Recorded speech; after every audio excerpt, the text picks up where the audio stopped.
ان الواحد يبقى عنده ثقة في الدعاء ده، وان ربنا سبحانه وتعالى كريم، يعني يا جواد هيجود علينا وهنضايق قلبنا ان شاء الله.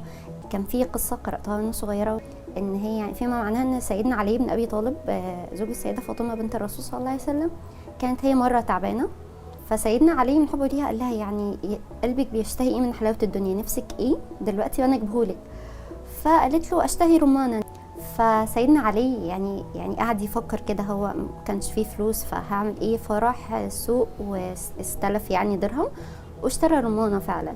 وسعيد بقى رايح يعني السيده فاطمه وحبيبتي جاب لها رمان بقى وهدلعها بقى، فهو رايح لقى فيه يعني سائل قاعد على الطريق وتعبان، فسيدنا علي وقف له يعني فقال له ايه يطمني عليك، محتاج حاجه؟ فبيقول له انا قاعد هنا بقالي كذا يوم محدش وقف لي ولا بص لي حتى ولا حاجه. فقال له طب محتاج ايه يعني؟ قال له والله انا نفسي في رمان.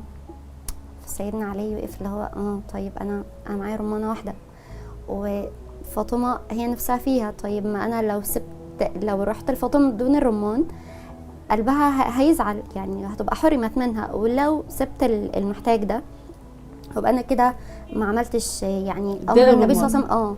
فاداله الرمانه ودخل بقى على السيده فاطمه فعرفت، فاول ما شافته يعني احتضنته وقالت له يعني هون عليك، انت لما اديته للراجل فانا حسيت اكني ان اكلت الرمان يعني. تمام. في الوقت ده الباب خبط، فسيدنا علي بيقول من بالباب، فكان صوت سيدنا سلمان الفارسي، فبقول له انا سلمان. ففتح الباب لقى معاه طبق متغطي بمنديل، فبيقول له ايه ده؟ فبيقول له من الله لرسوله ومن الرسول ليكم. فسيدنا علي خده وفتح لقى فيه 9 رمانات. تمام. فراح قال له ايه؟ قال له لا يا سلمان، ده لو من عند ربنا سبحانه وتعالى فهيبقوا 10 مش 9، لان ربنا سبحانه وتعالى ايه الحسنه يعني الحسنه 10 امثالها يعني. تمام. فسيدنا سلمان ضحك جدا وقال له يعني هو والله هي كانت 10، وراح طلع له الرمانه من كمه.